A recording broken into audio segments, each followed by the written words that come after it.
contact with fruit bats, which are considered to be the reservoir. Avoid eating bushmeats, and if you're going to do that, cook properly any bushmeats, and make sure that you avoid contact with people who have those symptoms. So there's a lot about education of the community on the symptoms and when to self-isolate, and also the importance of safe burials. That was one of the massive messages from dealing with Ebola, was that people who are involved in burying their relatives, touching the body, even bedclothes and so on, that can transmit the disease. So you have to be very careful, as well as being sensitive at such a sensitive moment. Well, thanks for that, Graham. And now I want to ask you about a completely different disease. So that was Marburg virus, but of course monkeypox is still with us too. What is the latest there in terms of the numbers of cases? Yep, so the latest figures suggest that in Africa, since the beginning of COVID, which is, let's say, February 2020, there have been 12,141 cases and 363 deaths related to monkeypox. And that's where monkeypox is generally endemic. In other words, it's in the population. Outside Africa, since May 2022, so more recently, there have been more than 4,000 certified cases and 1 death. And that's in the sort of 45 countries where it's not endemic. So definitely numbers are growing. And as you said, in some countries, monkeypox is nothing new. Nigeria, for example, has experienced a large outbreak since 2017 with over 500 suspected cases. And for many frontline healthcare workers in the country, the fear of exposure to the virus remains a big concern. Now, there's an interesting connection with smallpox here, because vaccines against smallpox also offer some protection against monkeypox. But smallpox was eradicated, and so now people aren't routinely vaccinated against it, which some feel could explain the resurgence of monkeypox. BBC's Africa health correspondent Charles Mbolo reports from Lagos. In Yola Adamawa, in Nigeria's northeast, John Manabeta, a local healthcare worker, drives 15 minutes to work every morning. His specialty is providing health education on neglected tropical diseases to people affected by poverty or displaced by insurgency in rural areas. I was working in one of the extreme rural communities. This puts him in direct contact with people who have different medical conditions. I had this mild fever. I was feeling headache, weakness, swollen nose. So I went to the hospital. It was not very pleasant. In 2016, John contracted monkeypox. After a series of tests, I was confirmed to be infected. It was something that got me so much worried because I had to be isolated for 2 weeks. My body was full of rashes. I couldn't take my bath for some days, and I looked so hideous. The clinical presentation of monkeypox resembles that of smallpox, a related orthopox virus infection which has been eradicated. Smallpox was more easily transmitted and more often fatal, as about 30% of patients died. The last case of naturally acquired smallpox occurred in 1977, and in 1980, smallpox was declared to have been eradicated worldwide after a global campaign of vaccination and containment. It has been more than 40 years since all countries ceased routine smallpox vaccination with vaccinia-based vaccines. Hello, Charles. Thank you for having me. Dr. Simeon Ajisagiri is a Nigerian public health physician and medical epidemiologist and co-author of a new research work published in the U.S. Library of Medicine. His work investigates the correlationship of smallpox and monkeypox viruses and the cross-protection vaccination offered. What actually prompted us to that research? We noticed that after 40 years of monkeypox virus emergence in Nigeria, we began to see new cases and in a higher magnitude. And the vaccination that was used against smallpox was also found to be about 85% effective against monkeypox. The fact is, if you look at it in relation to monkeypox, there's some cross-protection from smallpox vaccination against monkeypox. Professor Kwame Nasage is the head of Virology Unit, Department of Medical Microbiology, University of Ghana. He says the decline in immunity cover over the 4 decades since smallpox vaccination has stopped and have made so many vulnerable. There is a certain age who were vaccinated, but the young people are now more than the older ones. So you may have a big picture of naive people who have not encountered the vaccine, the smallpox vaccine. So it won't be strange to see the resurgence of monkeypox, because what is happening is that level of protection from smallpox vaccination has been taken off for years now. To get more insight, Dr. Jisagiri and his colleagues spent months going over pages of field data to understand the relationship between monkeypox emergence and decreasing smallpox immunity. With our research work, we estimated that the immunity of an individual will decline by about 1.2% every year. And considering a period of about 40 years, most people's immunity would have come down to zero. And that is similar to what we find in our paper. By that estimation, we have over 91% of people that have no immunity against smallpox. So that could have been a result of the large outbreak we saw of monkeypox in Nigeria. In fact, that is the largest so far in West Africa. The African region, where the disease is endemic, has documented over 12,000 cases since 2020, with 363 deaths, according to the African CDC. The Director General of WHO, Dr. Tedros Ghebreyesus, says he is deeply concerned about the outbreak. In his statement, he said, "This is clearly an evolving health threat that he and his colleagues in the WHO Secretariat are following extremely closely." WHO published that second and third generation smallpox vaccines have been developed, but in very limited numbers. The new vaccines have an improved safety profile, and one has been approved for prevention of monkeypox in Canada and the United States of America, with Africa nowhere in the picture. Professor Sagar says, in such a situation, the next best weapon to fight this virus is with surveillance. You know, surveillance is normally done from the grassroots, from the base upwards. But in terms of laboratory preparedness, surveillance at the grassroots is weak. So we all tend to move from the root to the central to test, to confirm. I think we've gotten to an age where we have to look about how to go to the grassroots and improve testing as much as possible so that detection can even be done at the very root. And continues his public health education work. He says it is frontline workers like him in rural areas who have to work under very difficult conditions still have to contend with the risk of contracting such dangerous viral disease. When these cases come, I think more should be done to ensure that they are protected, especially the frontline health workers who are out there working in the rural communities, and they are also given this immunity so that they can work effectively to contain any public health disease that may arise. Charles Mbolu in Nigeria there. Now, the World Health Organization International Health Regulations Committee is holding a second emergency meeting this week to decide whether monkeypox is a global health threat.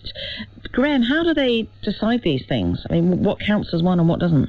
Yeah, I mean, they have their own criteria that they will discuss during these meetings, and they'll be considering things like, you know, is it a serious public health threat? Is the event unusual or unexpected? Is there a significant risk of international spread? And is there any significant risk of any sort of restrictions on international travel or trade and that sort of thing? Because when it has been declared as a sort of international global threat, then support can be marshalled. There is, you know, money focused on the response, and it becomes a much more collaborative effort to try and sort out the response to it. I think there's been, you know, some criticisms about how the WHO has responded in the past to call some of these threats a global threat. So, for example, Ebola in 2018, more recently the COVID pandemic. Some people were quick to criticize the WHO for perhaps delaying a bit before saying, yes, this is a global threat. You know, who would want to be in their shoes? Now, we heard there from Nigeria that frontline health workers might be one of the groups of people most in need of protection. Who is currently advised to get vaccinated against monkeypox if they can? Yeah, so at the moment, the sort of interim guidance, and this might be updated shortly, but definitely there's no plans for mass vaccination. But many years of research have led to the development of newer and safer second and third generation vaccines for smallpox, some of which could be useful for monkeypox, and one of which, the MVA vaccine, has actually been approved for prevention of monkeypox. So at the moment, the advice from the WHO is that for contacts of cases, post-exposure vaccination is recommended with one of those sorts of vaccines, ideally within 4 days of the first exposure and up to 14 days without symptoms, so that you prevent the onset of the disease. For others who perhaps would need protection before exposure, that's recommended for health workers, people at high risk of exposure, like laboratory personnel working with the viruses. In some countries, for example, Germany, UK, Canada, the US, they've also started offering this vaccine to people considered to be at high risk. And at the moment, that seems to be mostly men who have sex with men and multiple partners, and those in areas where there is a growing outbreak or growing infection risk.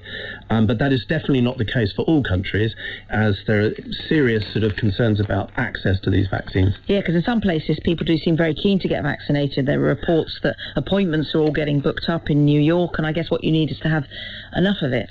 Absolutely. And I think one of the bits of advice that come from the WHO is, it makes a lot of sense, which is that these ultimately should be discussions between a clinician and an individual person about to be vaccinated, about what the risk is. And usually people would have 2 doses, like with an initial COVID vaccine, but there is talk of using just the one maybe. Yeah, this is an interesting possibility because of the lack of the availability of this vaccine. Some experts are suggesting, look, if we give 1 dose, that should be enough in an emergency response to cover people for now, and probably won't make a huge amount of difference to the eventual protection offered by the second booster, so long as it's done within, a year or 2. Thanks, Graham. Now, with the coronavirus, we've got used to the fact that over time viruses mutate, and so vaccines need to change too if they're to be as effective as possible. Now, every year there's a new flu vaccine which protects people against the variants which scientists guess will be dominant that year, and sometimes they are more successful than others. But now we are a step closer to having a vaccine that works for all of them, with safety trials starting in humans after success in mice and ferrets. Jagan Park is assistant professor at the University of Maryland and has been working on this new universal flu vaccine. And I asked him why it's been such a long and difficult process when there does seem to be an urgent need for one of these vaccines. Yes, absolutely. There's an urgent need for advancing the current flu vaccine to get better protection, not only from the seasonal flu viruses, which are circulating in humans, but at the same time also against animal influenza viruses that have the potential to infect humans and cause new influenza pandemics. So far there has been 4 known flu pandemics within the last 100 years, including the notorious 1918 pandemic, which claimed roughly 50 million or more lives. And seasonal influenza is a real killer as well. So according to WHO, the seasonal flu epidemic is estimated to result in about 300 to about 650,000 deaths annually. So in regards to why it's so hard to control, simply put, it's very hard to predict the behavior of influenza viruses. Some scientists put it as the flu viruses are born to escape, meaning that they are very good at escaping from the immunity formed by previous vaccination or infection. And so that's why at the moment every year new flu vaccines come out with the best guess of what the flu virus is going to be like that winter, if it's a place with that. How does the universal vaccine approach work? Are you making the vaccine in a different way? Yeah, that's correct. So let me explain what the ideal features of universal influenza vaccine first. So it has to be, ideally, I'm talking about the ideal situation, it has to be long-lasting protection, and then it should be able to provide the protection against a wide range of seasonal influenza viruses, as well as those animal viruses with pandemic potentials. So that's the goal of developing universal influenza vaccines. And then let me move on to strategies. So I would say the most popular and effective strategy would be to target where the virus cannot change easily. So we call it conservative or conserved region. So why we are targeting those conserved regions is pretty simple. Because flu viruses are really good at escaping currently existing immune responses, whether it's formed by immunization or previous infection. So you form your immune responses to the virus, and then virus will escape from the immunity. But there are certain regions where we call conservative regions where virus cannot really change those regions as much because those are really critical part of the virus life cycle. Yeah, so if you target those more stable bit, that gives you the greatest chance of success. That's correct, exactly. So by targeting those conserved portion of influenza viruses, I think we will have a much better shot at developing vaccines that are much long-lasting and can provide a wide range of protection against different influenza viruses. So far, several conservative regions have been identified, and we have shown that the vaccine candidate can provide a higher level of protection in animals against many different subtypes of influenza viruses, including 1918 H1N1 virus and the highly pathogenic avian H5 viruses, and then H7 and 9 viruses. I'm just speaking out all the numbers here, and including H10 and 7 viruses as well, but all of which have the potential to cause the next influenza pandemic or have already caused one. Now, this was successful in mice and in ferrets, so presumably the next stage is to look at humans. Yes, this particular vaccine candidate is being evaluated in its first clinical trial at this moment. Now, if it's taken 100 years to get to this stage for flu, what does that say about the chances of finding a universal COVID vaccine? And I mean, at the moment, the very newest vaccines are looking at 2 variants of COVID at a time. But does that mean we'll be decades and decades off something universal, or could it be done more quickly? Well, it's a bit hard to tell at this moment. Flu and COVID have a lot in common, but at the same time, we are comparing apples and oranges. So, for example, flu has successfully diverged into different subtypes that look very different from each other. So they are really diverse. It's unclear if the coronavirus will follow the same path. But the good news is that science has come a very long way since we were hit hard by 1918 flu virus. It took us about 80 years to get the full genetic information of 1918 flu virus.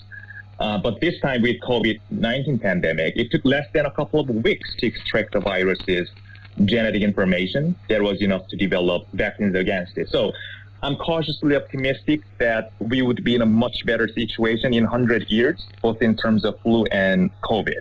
Jagan Park, I hope we will be in a better situation in 100 years, don't you, Graham? Yes, you hope so. Don't hold your breath, sort of thing. No. Now, what do you make of this idea of a universal vaccine? It would be amazing, wouldn't it? It's like a dream for public health because, as he's saying, you know, the flu virus particularly is a really slippery customer, like a shapeshifter.